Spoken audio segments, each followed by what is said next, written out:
guys, it's Anthony. Welcome back to the channel. In today's video, we're going to get 1% better in my mission to help you sell cars. And we're going to do it with another segment of Ask Anthony. This has become my favorite segment. I have real salespeople inbox me questions, some of which I train and coach. They inbox me questions. I don't read them ahead of time. It's not scripted. And then, live, we just build some organic conversation. So let's go to the inbox.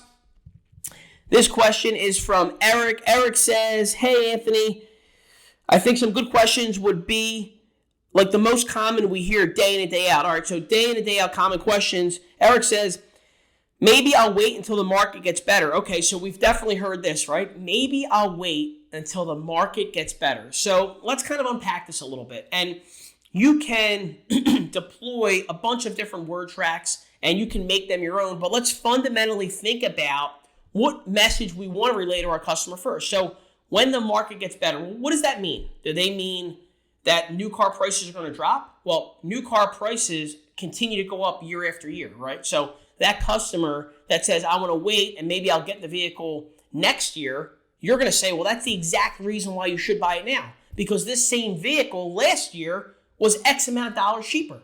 That's the exact reason why you should buy the vehicle right now. This same vehicle last year was X amount of dollars cheaper.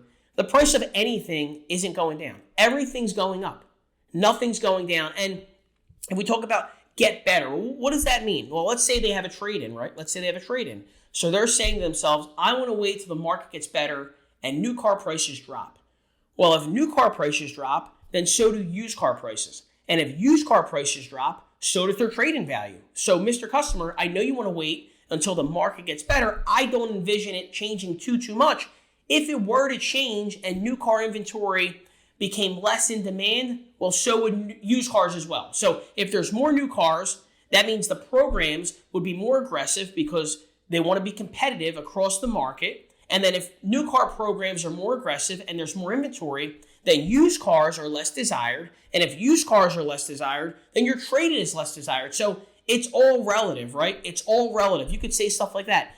Both markets play off each other. The new and used car market play off each other. It's all relative. If new cars become more available, used cars become less desired, your trade-in becomes less desired, and it's all relative. Or that's the exact reason why you should buy it now. Had you have bought this car last year, it would have been a few $1,000s less.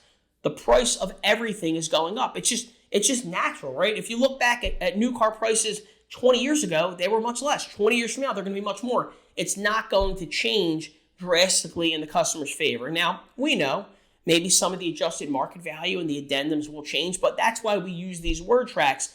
With that being said, you want to use my favorite technique, and that's address and redirect. Address and redirect. So let's say the customer says, yeah, I think the price of the car is just too much. I'm going to wait until the market gets better, right? I would say to Eric, totally understand the way you feel. I keep this wall down. Totally understand the way you feel. But let me ask you this. Let's say we were able to make the sale price work. What would the next step be? Let's say we were able to make the sale price work. What would the next step be? And then I go right to my down payment, right? Or my monthly payment. Let's say we were able to make the sale price work. What would the next step be? Could you do the $5,000 down? And then I look at my paper. Could you do the $5,000 down? Their eyes will also look at your paper. They're going to follow you. And now that's your way of telling them it's time to get back in the deal. It's time to get back in the deal. And you need to give me this important information. So, Eric, let me ask you this. And I totally understand the way you feel, but assuming we make the sale price work for you, what would the next step be? Could you do the $5,000 down? And then you look at the paper and you go right back to your deal. You're back in the deal. Address and redirect. Same thing with trade-in value. If you're faced with the same thing with trade-in value, Eric, let me ask you this. Assuming we make the trade work for you, what would the next step be? I love saying that. What would the next step be? Because it is just one piece of the puzzle. And if they're fixated on sale price or fixated on trade-in, you could explain to them, Eric, sale price and trade-in, yes, they're important pieces, but they are only one or two pieces of the puzzle to create the overall big picture. And I know, because we had talked about it before, based on you financing the vehicle, that monthly payment is ultimately the most important thing to you. Because let me ask you this, Eric. Let's say the sale price worked for you. You were happy with the sale price, but the payment was too high. Would you do the deal? The answer is going to be no. The answer is going to be no, because of course they wouldn't do the deal. The payment is what's most important to them. So assuming we make the sale price work, what would the next step be? And if it's not down payment, let me ask you this. The 789, could you do the 789? And they're going to say, no, the 789 is too high. And then you're going to dive in and say, well, let me ask you this. How close to the 789 could you get? And now, next thing you know, you're back on negotiating payments. So philosophically, we understand that the price of goods are going to continue to increase. We know that both the new and used car market do play off each other. If new cars become more available, used cars become less desired, trade-in values drop, right? And let's face it, if the market stood the same, I would say to them, let me ask you this, Eric. If the market stood the same, let's say they have a year left in their lease, and I don't see it changing too much, but if the market stood the same, what would you do then, right? What would you do then? And they're, I don't know. I would just wait and see. And I would say, well, Eric, I get it. And I know, I know me personally, when I want to wait and see, it's because something about the deal right now doesn't make sense to me. And I know you're probably saying it's the sale price, but I do also know that only two things really matter at the end of the day. Only two things.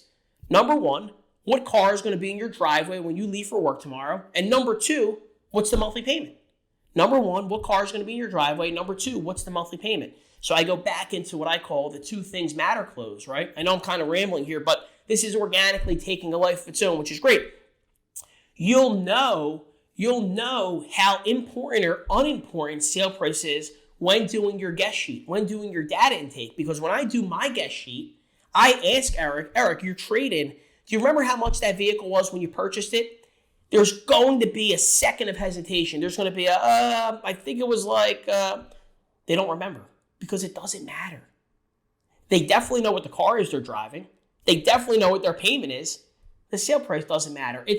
It's a tool they're using to try to negotiate themselves a good deal, right? It's a bargaining chip, and they're just trying to get themselves a fair deal. But at the end of the day, it's not the most important piece. They do want to feel as if they're getting a great deal. They want to feel as if they played a part in reaching that deal. But at the end of the day, you can mitigate their need to negotiate by offering, a level 10 experience for your customer. If you offer them a better experience than they've ever gotten somewhere else, they're going to feel less inclined to have to go back and forth with you, or at least as much, right? At least as much. But customers that want to wait for the market to get better, we can go over those things that we just talked about. But at the end of the day, what they're really saying to you is, this deal doesn't work for me. These numbers don't work for me. So address it. Address the fact. And here's the thing. I'll give you one last thing. These manufacturers, these owners, you could tell them this. They like the way the market is. They don't want it to change. They'd rather have less cars and make more money on them. They'd rather make it harder for the dealerships. They'd rather staff less people to have to work at these plants, less people for logistic purposes. They want to downsize. It's less liability. It's less risk. It's less to manage. They're completely happy with the way things are. And this is the new norm. This is the new norm, right? This is the new norm. Let's say, and I'll give you one last example, housing market. 20 years ago, you wanted to wait to buy a house. And you said, you know what, I'm going to wait a little bit for the prices to drop. Well, historically, yeah, they may drop a little bit in 6 months or a year, but over time, year over year, if you look at the trend of housing prices, they continue to increase. They never go down. Think about your house, the house that you live in, right? Think about the house that you live in right now. What do you think it was worth 20 years ago? I guarantee it's not less than it's worth now, right? And yes, the housing market's a little different, but point I'm making is the price of goods continue to increase. I mean, let's face it. I was talking to my dad about this last night. Chicken wings. The price of chicken wings, they're like $1.25, $1.50 per wing right now. Think about that. Everything's increasing. The market is here to stay. It's not going to change. This is the new norm. But with that being said, you address and redirect. With that being said, let's assume we make the sale price work for you. Let's assume we make the trade-in work for you. Let's assume we make X work for you. What's the next step?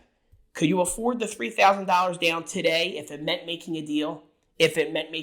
So, know I gave you a lot there. Hopefully I answered your question, Eric, and thanks for messaging in. Hey, my friend, thank you for watching. And if you want to see videos just like this one, please like and subscribe to our channel. We really appreciate the love and support. And don't forget, leave some comments down below. I'm looking forward to all of your interaction and feedback, and I can't wait to bring you more videos just like this one. Thanks again. I'll talk to you soon.